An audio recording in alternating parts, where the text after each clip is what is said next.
was at one of, I believe to be one of P. Diddy's FreakOFFS. In a Los Angeles courtroom that was already brimming with tension, the atmosphere shifted drastically the moment one explosive allegation surfaced. Defense attorneys revealed claims that Christian Combs, son of music mogul Sean Diddy Combs, had allegedly targeted underage guests during events dubbed FreakOFFS, a drug-fueled sex parties that prosecutors say crossed every legal and moral boundary. Now a son of embattled music mogul Sean Diddy Combs has been accused of sexual assault.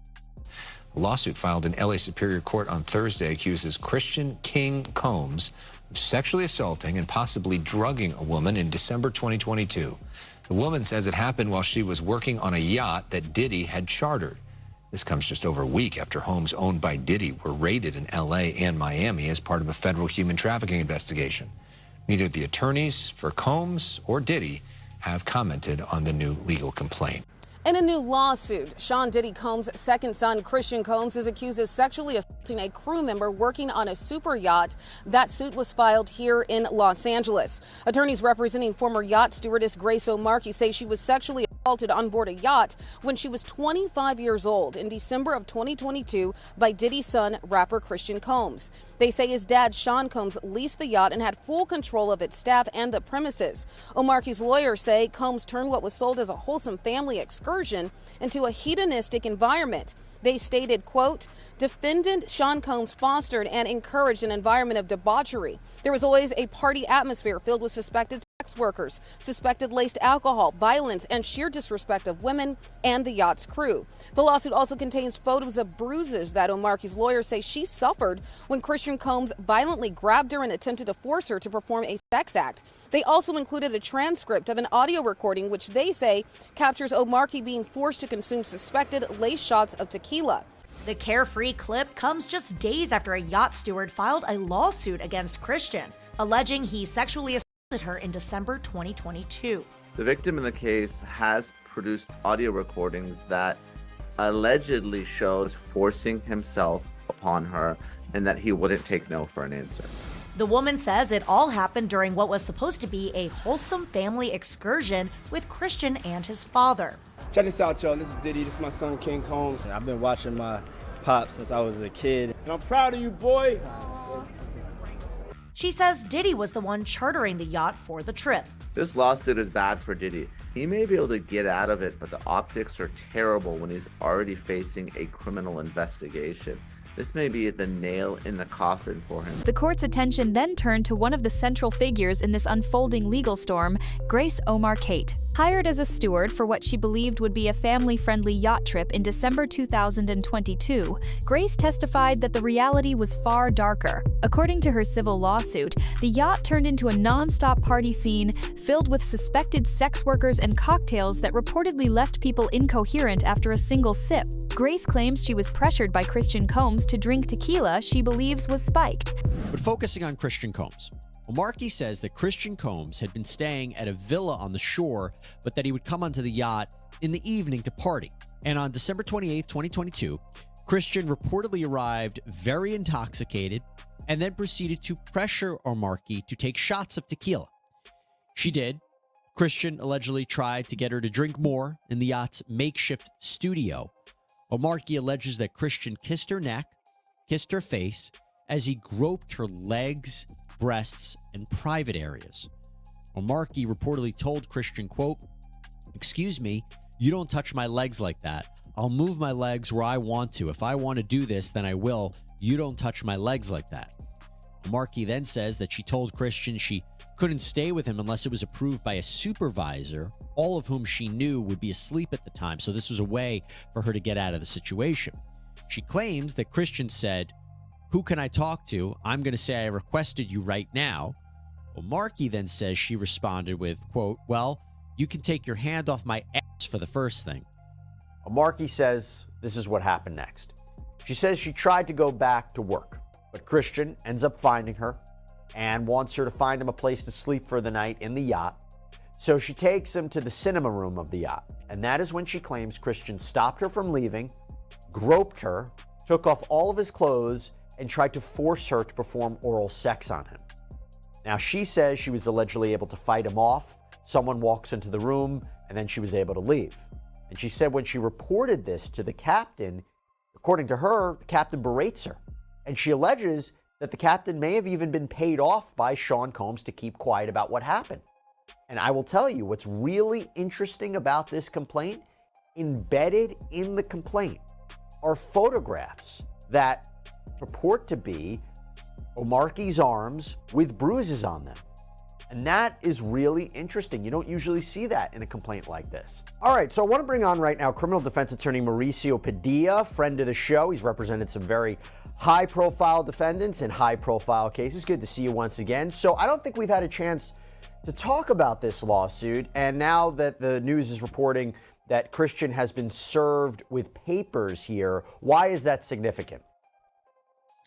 Well, it's significant because anytime that they have the opportunity to continue to remind the public of the malfeasance of Diddy, of Diddy's son, of anything related to sexually inappropriate behavior, sexual assault, it helps. It helps the government continue to, lay out the narrative of how bad Diddy was, how bad Diddy's son was.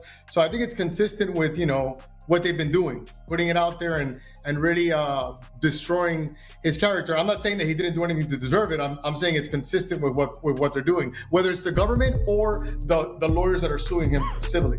But what truly sent shockwaves through the courtroom was what came next. Grace's attorney, Tyrone Blackburn, painted a broader picture of the so-called FreakOFFS, describing them not just as celebrity gatherings gone wild, but as calculated sex shows. According to the suit and corroborating prosecutors, these events involved underage girls, drugs like GHB, and were orchestrated performances where even children were allegedly forced into sexual acts. And these weren't isolated incidents, Blackburn argued. He claimed that both Combs' siblings, including Christian, played active roles recruiting underage girls, handing out cash, and even filming the encounters alongside their father. To Miss Omarke, Jones taped this event with her. Yes, the lawsuit provides transcripts of audio recordings, and these audio recordings purportedly show, or you can hear, kissing sounds, her telling Combs not to touch her, her allegedly asking about whether she was drugged. Now, we haven't heard these tapes here on Law and Crime yet, but if they are what they purport to be, that is a huge piece of evidence. And remember, when we're talking a civil case, when we're talking lawsuits, the burden of proof is much lower than a criminal case. It's just preponderance of the evidence, more likely than not that this happened. So the civil suit accuses Christian of assault, battery, sexual assault, and intentional infliction of emotional distress. They're a big part of this lawsuit. She goes into the mental anguish that she has gone through, the emotional harm that she has suffered as a result of that. That's important in order to prove. In his lengthy lawsuit, Lil Rod straight name drops Justin Combs, describing him as someone who solicits prostitutes, underage girls, and sex workers.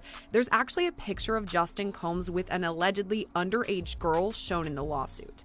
Now, in this specific instance, Lil Rod alleges at least one underage girl came to Diddy's home for a listening party. A sex worker was also apparently solicited, and a freak-off ensued. As an aside, this is the same night that Lil Rod alleges Diddy forced him to take a laced shot. He started to feel lightheaded and then woke up at 4 o'clock in the morning, naked next to a sex worker. It's important to note Justin Combs is listed as a defendant on this case because, according to Lil Rod, he facilitated Diddy's alleged RICO enterprise and at times participated. I think that if we're talking about additional charges and additional defendants, those are probably two of the more likely. And Christian, of course, was the subject of a civil lawsuit where there was a sexual assault allegation naming him directly. So I think if we're going to cast a bit of a wider net, people are talking about family members, other celebrities, maybe some employees like Christian Forum, but I think the most likely would be those two sons. Why do you think it's the most likely about those two? Just because of the recordings, the allegations against him? What are you thinking? I think so. I think obviously they're just civil allegations and those cases are going to be put on hold while the criminal case plays out. But, there is some smoke there. And obviously, there's a presumption of innocence and there's a lower standard in a civil case. But you have someone who's been named directly as someone who participated in a sexual assault. And everything else has been rumors and speculation. But here you at least have one verified complaint. This feeds directly into the federal case already building against Sean Diddy Combs. In September 2024, a Manhattan grand jury indicted Diddy on charges that included racketeering, sex trafficking, and the abuse of minors. Prosecutors allege that his so-called entertainment empire was built on a criminal foundation involving arson, bribery, kidnapping, and the forced participation of young women, some as young as 9 in these orchestrated sex acts. At the center of this empire, prosecutors argue, were these freak-off parties, documented with disturbing precision. I believe it was Justin, Diddy, and G walked into the bathroom. Gunshots rang out. Little Rod woke up so scared. Justin and Diddy left. Little Rod went in the bathroom, saw G out all over the place, literally called the ambulance, carried him out. It was carnage and everything, put him in the ambulance. The police showed up. Little Rod cited that in his lawsuit, and then they asked for the LAPD's report. The LAPD just released an 18-page report with no mention of any carnage or anyone that actually got shot. There's also allegations that he actually partook in these freak-offs and potentially drugged women. This is something Lil Rod is saying. How would the feds go about proving something like that? I know that's the pattern we've seen across a lot of these civil suits, that women allege Diddy, for instance, drugged them. But now Lil Rod's also pointing the finger at Justin Combs, saying he drugged some of these women. How would the feds then go to look further into that? Yeah, Lil Rod's lawsuit is interesting in that there are many defendants. We talked about Christina Horam, right? Some of the allegations that came out in Lil Rod's lawsuit was Christina, of course, being Combs' right-hand woman. She allegedly had the fanny pack with the drugs that were provided to the sex workers. There are the allegations directly against Justin as well. So whenever you're proving something like this, obviously, you're going to rely on the testimony of witnesses. You know, it could be an independent witness, because the sex workers, even though they're participants in a sex act, they won't necessarily be charged, or I don't think they're going to be defendants in the lawsuit, if the allegation is that they were forced to perform these sex acts and it wasn't just a commercial transaction. The criminal investigation intensified in March 2025 when agents from Homeland Security executed coordinated raids on Diddy's residences in Los Angeles, Miami, and New York. Authorities seized hard drives, cell phones, firearms, financial records, and what they called volumes of evidence, including an unusually large quantity of sexual paraphernalia. Christian was detained briefly at his father's Los Angeles property but was not charged at the time. Diddy's legal team condemned the raids as ambushes and claimed the allegations were false and defamatory, but the optics were already damaging. I was at I believe to be one of P. Diddy's freak-offs. Now, singer-songwriter Tania Wallace told TMZ's Harvey Levin for the Tubi special, The Downfall of Diddy, Inside the FreakOFFS. She believes she witnessed underage victims at one of Diddy's 2018 parties. I'm looking like, are those midgets? Because people were it's people over them, like it's people trying to hide what they're doing. Adults who are little people, or are you talking about minors? Am I gonna get in trouble? I don't want to say I witnessed any of that crazy stuff, but we all have common sense. Little people that's not supposed to be there. You're talking about underage people. It's a shame. Is this woman, Tania, is she really saying that there were minors involved in these freak-offs? That is exactly what she's saying, Billy. Yeah, the fact, Jake, that the government in this indictment presented evidence alleging that Sean Combs was running a criminal enterprise, and they actually named it in the indictment, the Combs Enterprise. And they said that this enterprise consisted of him as the alleged leader, his employees, assistants, staff, allegedly, that were able to procure women and alleged male sex workers to engage in performances for his own sexual gratification. Where it differs from a mob indictment, it has all the elements of putting together this racketeering allegation of all these moving pieces using resources from his businesses. But the fact that this is about an allegation of sexual gratification being accomplished by alleged human trafficking. It's one of the most unique indictments I've ever seen in this area, in the area of sex crimes? First of all, he is not steering away from the idea of the freak-offs. They seem to be saying, these were called freak-offs, we're going to call them freak-offs, but they're not illegal. Yeah. But one of the charges he faces is transportation to engage in prostitution. If he's saying, yeah, I hired sex workers, but if he's transporting them and paying for them, I feel like it's going to be very, very difficult to argue he's not guilty of that charge. We talked last time about how he tried to get it dismissed from the case, basically saying it's a racist charge, but it's going in. Yeah, so Diddy just walked into the courtroom like he normally does. He hugged all of his attorneys. He, dabbed up Mark Agnifilo. I think he was kind of searching in the gallery to see if he had family there, because when court had first started, nobody was there from his family. And I think he kind of looks forward, and I'm just speculating here, obviously I'm not in his mind, but I think he looks for people, especially his mom, to be inside that courtroom in the gallery. But today it was just Justin Combs all by himself. I think in the moment when he had first walked into the courtroom, it was a little bit after it had started, he kind of was like clearing his throat. I don't know if it was because he actually had to clear his throat or if it was to get his father's attention, just to let him know that he is here. Oh, interesting. Yeah, but Diddy did turn around a couple of times. I don't know if it was to see if more of his family came in or just to kind of like check in with Justin during that, but he seems to always kind of be more excited to see his family inside that courtroom. For Christian, once seen as a rising star in music and fashion, the fallout has been swift. His breakout R&B single, Can't Stop, Won't Stop, earned him recognition in 2022, and he had just launched a luxury sneaker brand aimed at carving out his own identity. Now, every headline connects him to these scandals. Social media users are fiercely divided, some defending him, others calling for accountability. Through it all, Christian has remained publicly silent, relying solely on carefully worded legal statements.